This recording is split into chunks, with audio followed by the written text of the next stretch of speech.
Agora a gente vai começar a falar, de fato, aí dos veículos militares usados nessa operação. Foram 3 categorias, vamos falar aqui separadamente delas e entender o que a gente sabe sobre isso, né? Quais são os oficiais, o que a gente consegue analisar a partir das informações que a gente tem, porque obviamente esse tipo de operação acontece em sigilo, inclusive a estratégia utilizada. Até hoje a gente não consegue dizer exatamente como foi o processo de extração do Osama Bin Laden, por exemplo.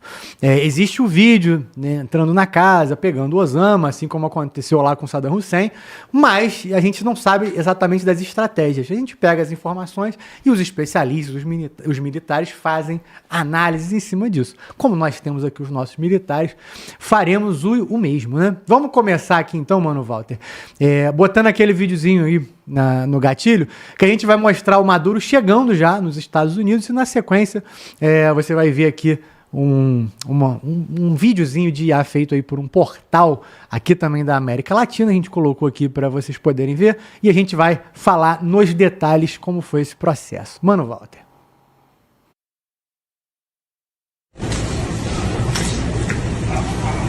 Video.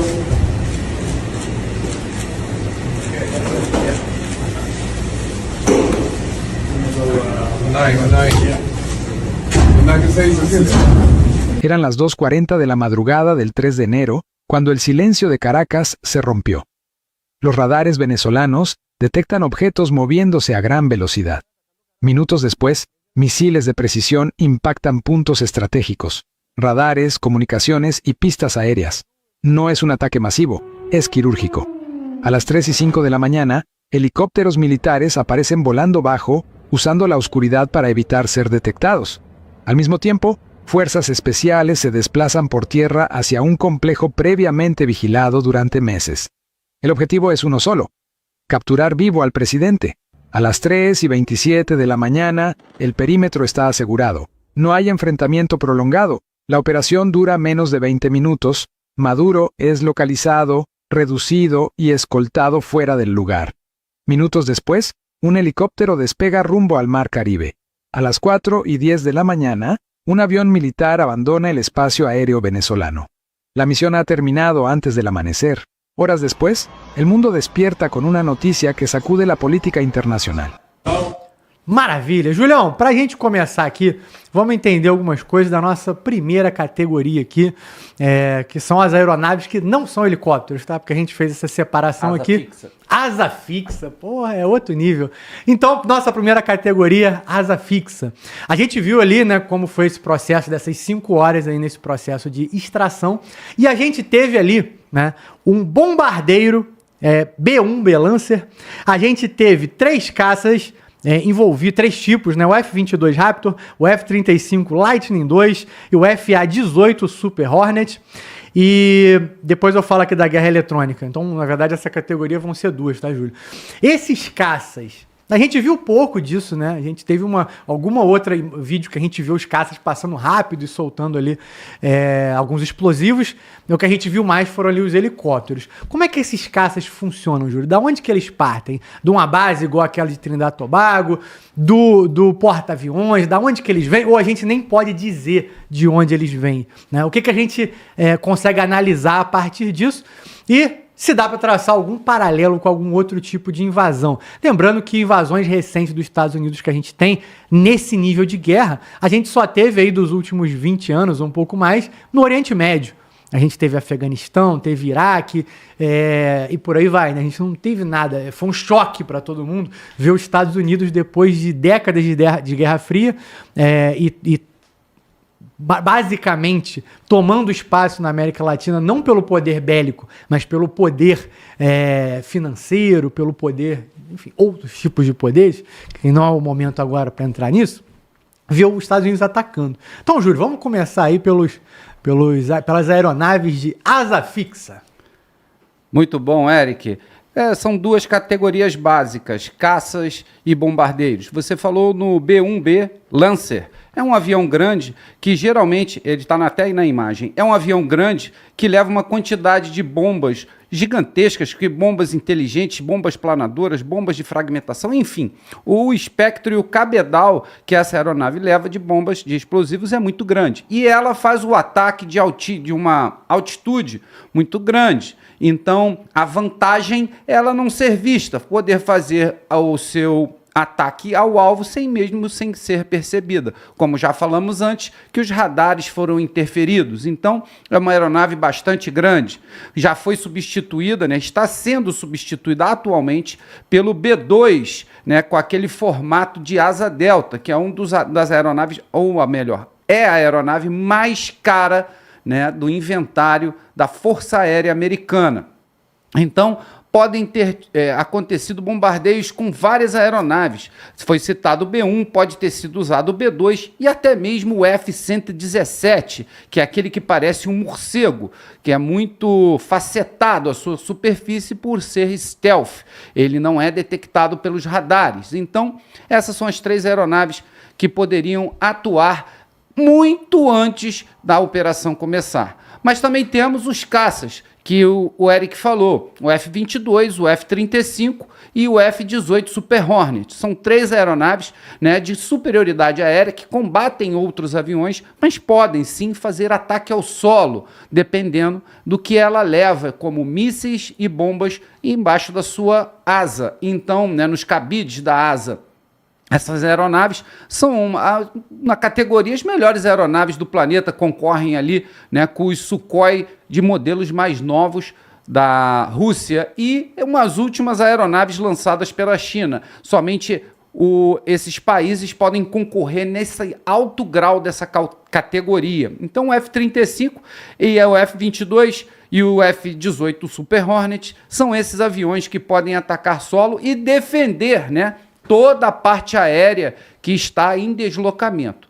E depois, com tudo isso, vem o 160, né, o 160 SOAR, que é a Special Operation Air Regiment, um regimento aéreo de operações especiais. Para quem não entende, um regimento são muitas aeronaves. Então esse regimento, ele faz parte da espinha dorsal das operações especiais americanas, levando soldados de operações especiais das mais diversas origens para as mais diversas tarefas. E no caso, levou a Força Delta, né? A força mais escura, como vou falar, mais sombra dos Estados Unidos. Ela faz parte do exército americano, porém possui operadores de todas as forças, até mesmo de forças policiais. Então, não é a sua origem que vai ditar a regra, e sim a qualidade de soldado que você é. Depois que todos são reunidos, eles vão treinar num quartel do US Army, que nucleia toda essa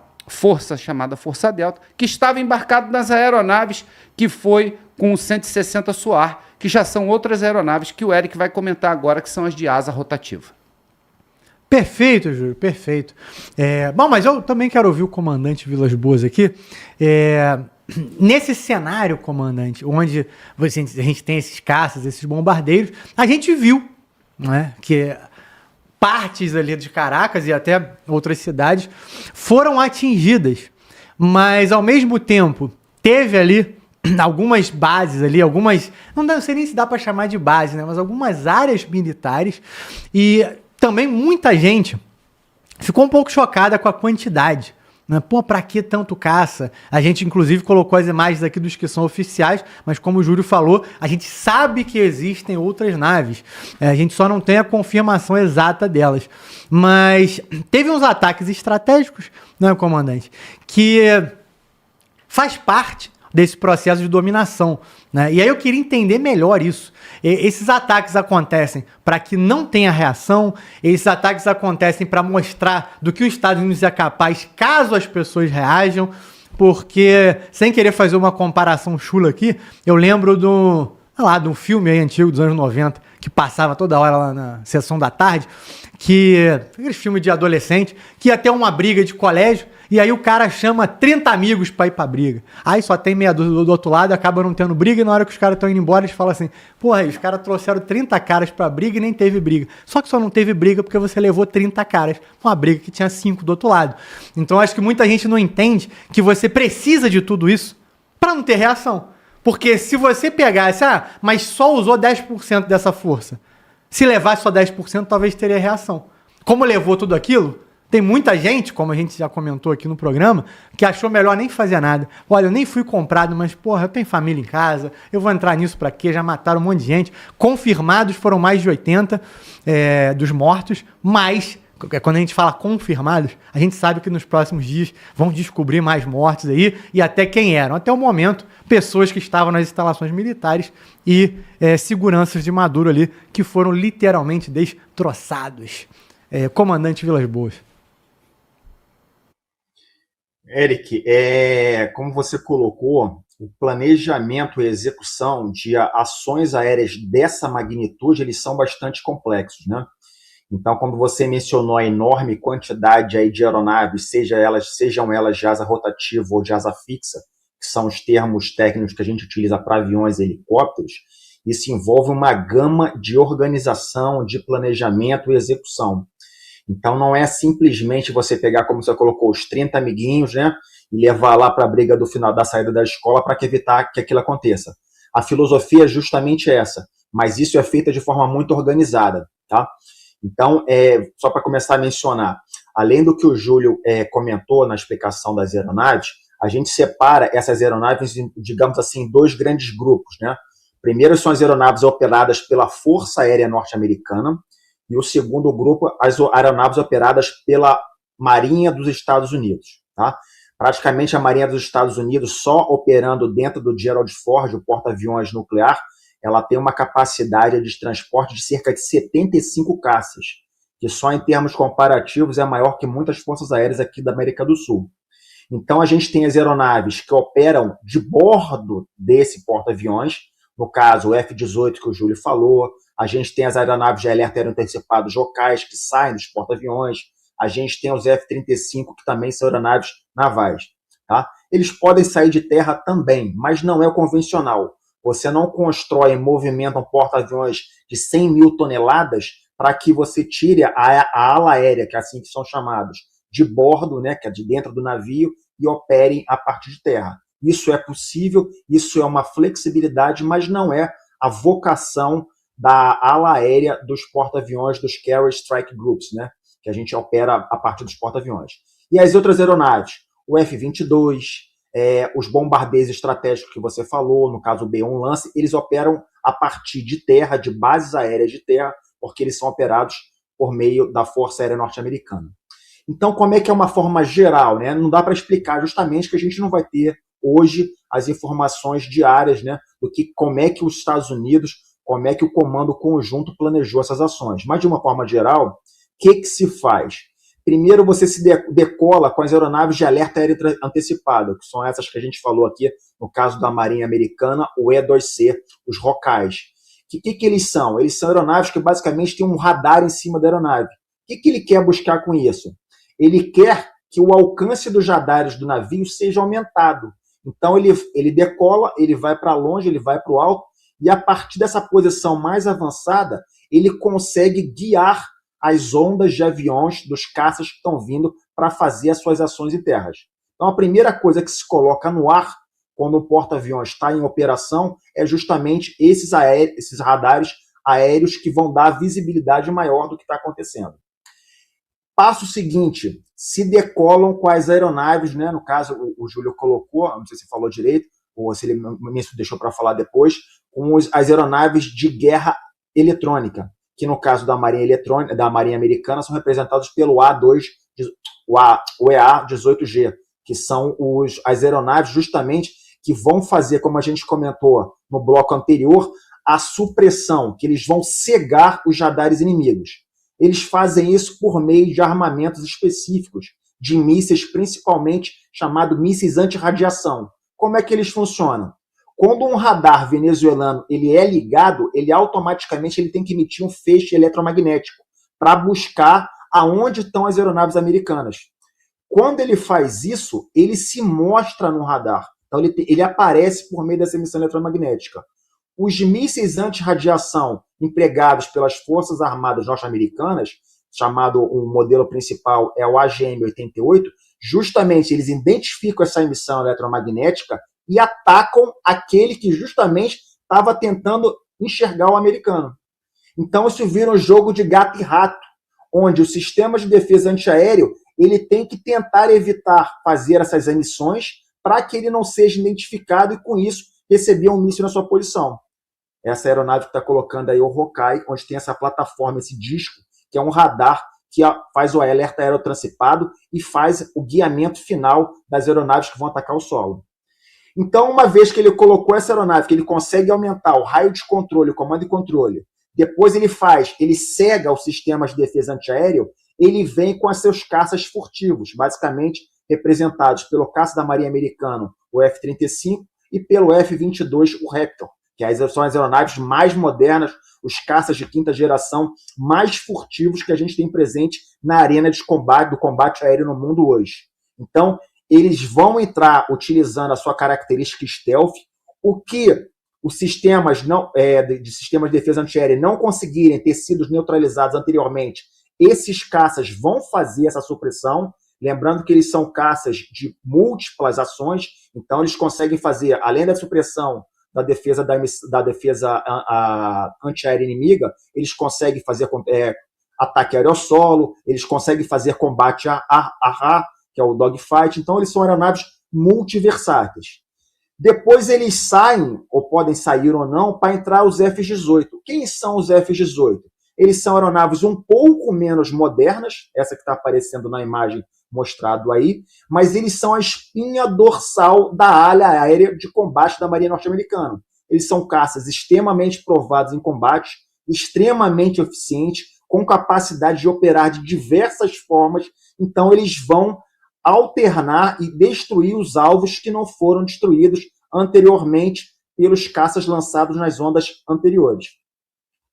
Paralelo a isso, ou não, os bombardeiros estratégicos, né, que a gente colocou aqui anteriormente como B-1 Lancer, mas a gente tem um antigo, que é o B-52, conhecidos como fortalezas voadoras, o Stratfor, e como o Júlio falou, o B-2 chamado Spirit, eles fazem uma composição que conseguem lançar uma gama absurda de armamentos em cima dos alvos levantados anteriormente.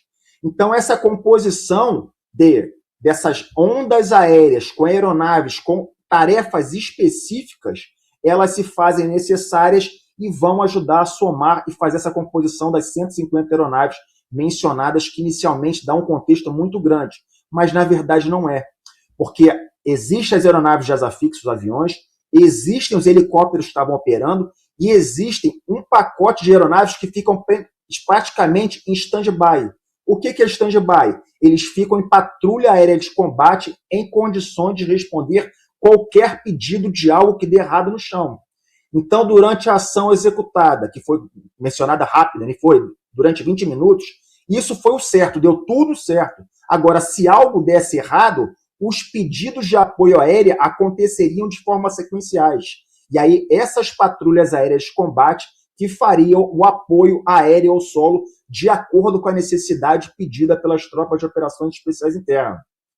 E para extração e para infiltração, essas aeronaves mencionadas como Chinook, que foram utilizadas, os Black Hawks, para cada uma delas existem outras tantas aeronaves em condições de reserva também, que aí configura a força de reação. Se algo der errado, um Chinook desse carregando quase 50 militares vai trazer uma força de reação rápida, uma Quick Reaction Force, para justamente prestar o apoio àquelas primeiras tropas de operações especiais lançadas em terra.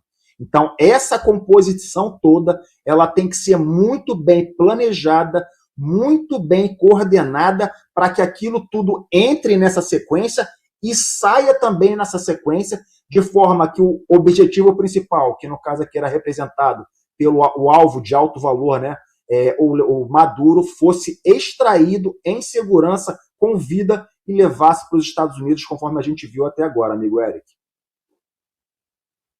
Muito bom, comandante. Carcará, também queria te ouvir. Esse ataque, né, esse formato, com esses caças, inclusive com esse excedente, como o comandante colocou, chamou a atenção de muita gente, por 2 motivos. Primeiro, que os Estados Unidos não se importou em colocar essa quantidade ali na Venezuela, e muita gente acaba fazendo conta, né? Bom, os Estados Unidos fez isso na Venezuela, se ele quiser fazer isso em outros países, então se ele quisesse fazer isso na Colômbia, por exemplo, essa linha aí de caças, esse processo, eu não tô nem falando do item 2, que são os helicópteros de extração, nem do naval, que a gente vai falar daqui a pouco, mas esse cenário aí, né, com os de asa fixa, se fosse ter um ataque, por exemplo, na Colômbia, alguma coisa parecida, o procedimento, você acha que seria parecido? Seria alguma coisa nesse formato? Precisaria de um tempo para montar? Agora a gente entendeu o que os Estados Unidos pode fazer. Agora, em que quantidade? Quantas dessas ele conseguiria fazer ao mesmo tempo? Não, agora a gente vai começar a falar das ameaças que muita gente não estava levando fé, mas depois dessa, agora todo mundo volta a se desesperar. A Groenlândia, por exemplo, é uma delas, né?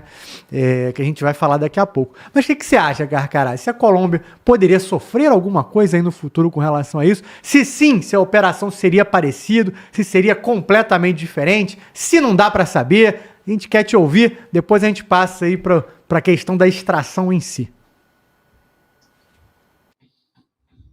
Vamos lá, o meu amigo Eric.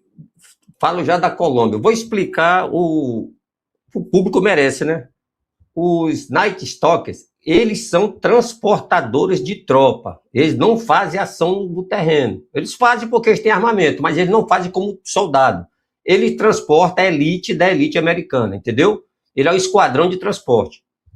Por que ele foi criado? Porque em 80 teve uma operação chamada Eagle Claw. Quem for especialista que sabe dessa operação aí, quem é entusiasta do militarismo.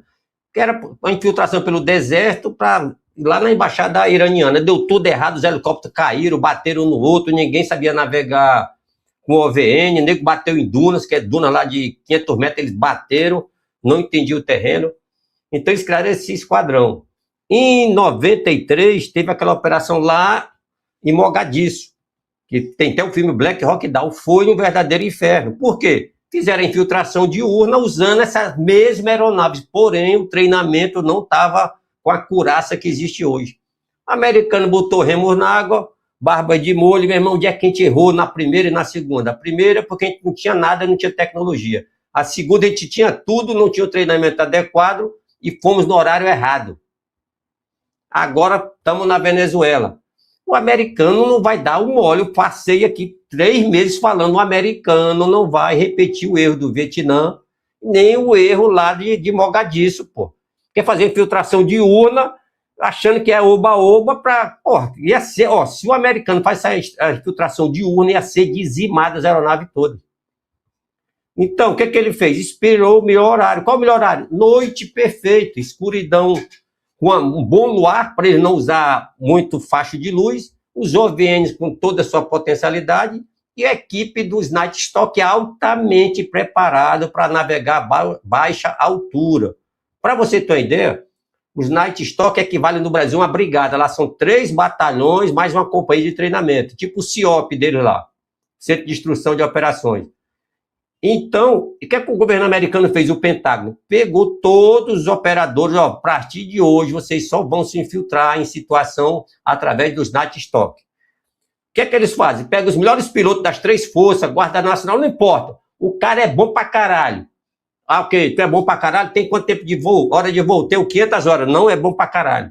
Tem quantas horas de voo? 900, não é bom. Eu tenho 1.000. Ah, 1.000 já pode se inscrever para ser o Night Stalk. Ah, tu tem quantas horas de voo usando OVN? Eu tenho 50. E tu tem quanto tempo de voo? 1.000. Então, tu não é bom o suficiente. Tu tem que ter 1.000 horas, tem que ter 1.000 horas de voo e 100 horas de voo voando com a vista armada, que a gente chama vista armada, que é com OVN. Então, para o cara entrar, já tem que ser piloto, ter 1.000 horas de voo e 100 horas voando com Quando ele chega nessa brigada, eles têm que fazer um curso de 5 meses, que é é um treinamento de operações especiais, que é primeiro socorro, emboscada, retraimento, fuga, evasão, tiro de combate urbano, como resgatar, como transportar. É um verdadeiro inferno. E esse cara, mesmo sendo piloto, ele se torna soldado de infantaria novamente, se torna um operador especial, mesmo sendo piloto, para assumir a aeronave. Olha só a putaria que é, meu irmão. Então, é o esquadrão mais completo do planeta. Teve uma época que o Batalhão Toneleiro, a ação de comando, com o comandante Vilar Boas, que aqui está comigo, nós passamos todo o nosso treinamento para o combate noturno. Não é coisa para amadores, não adianta querer fazer isso sem ter o equipamento, é a tropa especial que vai ter fraticídio. Você fazer uma entrada num compartimento só usando os equipamentos de visão noturna, um sistema de mira ótica, e não tiver o adestramento, que a gente chama o bailé da morte, certo? Dentro do compartimento, um mata o outro ali, ó, sem ter tido combate. Então, os americanos estão nesse nível altíssimo aí de percorrer o solo sem bater no solo. Então, eles têm equipamento que prevê a altura, a distância do obstáculo, coisa que tem nos drones hoje em dia. Então, eles estão usando o mesmo sistema de inteligência artificial que os drones usam para se livrar dos obstáculos. Nada mais é do que isso aí. Quanto à Colômbia, eu acho pouco provável, olha só, pouco provável o americano ter que ir na Colômbia fazer o que fez com o Maduro. O Maduro fez dancinha, ficou de gracinha, ficou de sacanagem, ficou achando que a porra era brincadeira. Aí, quando ele começou a fazer hitzinho, dancinha, aquilo ali é desmoralizante para o governo americano, pô. Nem a esquerda americana, que é puxa-saco de ditador e de vagabundo, teve condições de defender o Maduro, pô. Porque erro dele, pagou com o próprio comportamento. O Petro é um outro fanfarrão, lidera narcotráfico também, porque ele é o presidente e não combate, e falou ontem, ó, Trump vem me buscar. Puta que pariu. Qual a diferença de um país para o outro? A Colômbia é totalmente selva amazônica em área de montanha, é outros 500. O exército colombiano não é o exército venezuelano, aquele bando de fanfarrão vagabundo. O exército colombiano é o mais treinado do planeta atualmente para guerra na selva. Não é o Brasil, nem o Vietnã, nem a Tailândia, nem o Camboja. São os colombianos, tá? Os colombianos têm 180 aeronaves Black Hawk, o E-220. É o maior operador dessas aeronaves fora do solo americano. Inclusive, as Forças Especiais Americanas têm o Little Bird também. E os americanos são assim com os colombianos. Fechamento com os militares. Minha opinião, os militares colombianos não vão se deixar esse papelão acontecer. Antes do Petro começar a cheirar demais e fazer merda, eles vão tirar ele do comando, vai dar um esquenta dele para lá, e vão falar com o governo americano, meu irmão, relaxa que esse velho guarda está saindo aí já. As eleições estão chegando, e o que o Petro fala, meu amigo Érico, é só para a minoria, a bolhazinha dele de esquerdista. É o pessoal que gosta de ver os outros sofrendo, sendo escravo, sendo morto. O esquerdista gosta disso. O esquerdista tem prazer em ver uma nação sendo escrava, sofrendo e sendo humilhada. O americano não invadiu a Venezuela. O americano fez uma incursão aérea de pouquíssimo tempo e voltou. Só isso e mais nada.